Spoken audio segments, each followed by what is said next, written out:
When I was 32 years old, I was a Victoria's Secret model, actually. I had a contract for many, many years, for a decade with them. My contract started when I was 22 years old. And then when I hit 32, I felt the need, almost, in business terms, to pivot and to leave an industry that has a shelf life before it left me. Move on to something else. I'm going to leave before they tell me to leave. I'm not going to be hanging around and going lower. I'm going to be up there and get out and go on about my business. I wish I was harder. I wish I didn't care so much about being the nice girl all the time. Because a lot of the times people can take kindness for weakness. I try to make a negative into a positive a lot. Like in my career on a daily basis, as I'm gonna leave at the top. I think it was a really good decision. I have people in my life that are like, girl, you had a big fat contract sitting on the table saying, please sign again. And I said no, because I really wanted to stay ahead. I feel like my business has gotten to where it is because of gut and instinct, but I felt like I needed a book. I've always had a passion to write. And it started as a young girl. I've always wanted to teach. I love teaching. I just thought it would be something that I would be doing when I was 60, not 43, 42. Hi. So Whoopi, I'm not a bad, bitchy girl or anything. I just was intimidated. What should be? No, I don't like expensive things. And it's important to me to stay in the same world where I came from. And for some reason, I don't even feel straight, like I have to pull away from this industry to stay in my own. I'm not even tempted at all. There's no temptation in me to go to the parties, to act like a diva, to demand for things, because it's just not in me. My mom brought me up. I don't have that, oh my God, I gotta get married thing. If it happens, it happens, but it's never been like, ooh, I need to do that. Used to zag.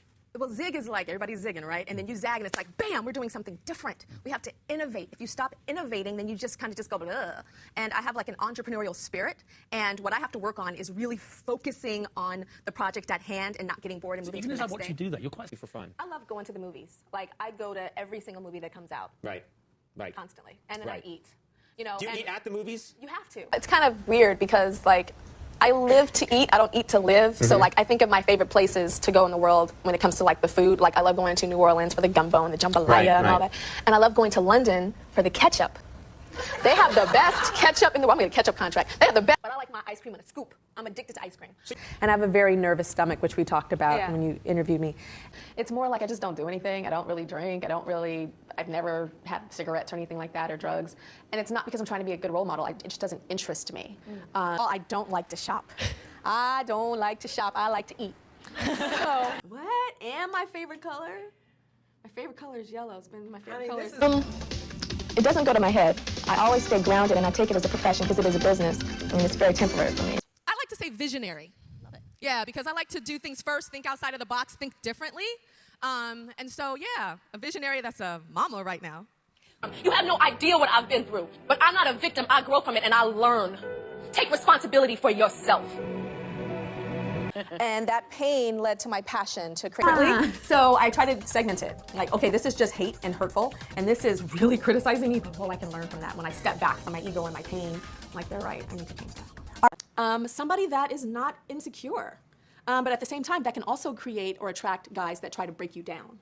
They're like, I feel so insecure, so in order to like man up, I'm gonna make her feel bad about herself. And that's happened to me twice in 44 years. So my personality, I have outgoing personality, but at parties I'm very introverted. I'm like nervous, kinda.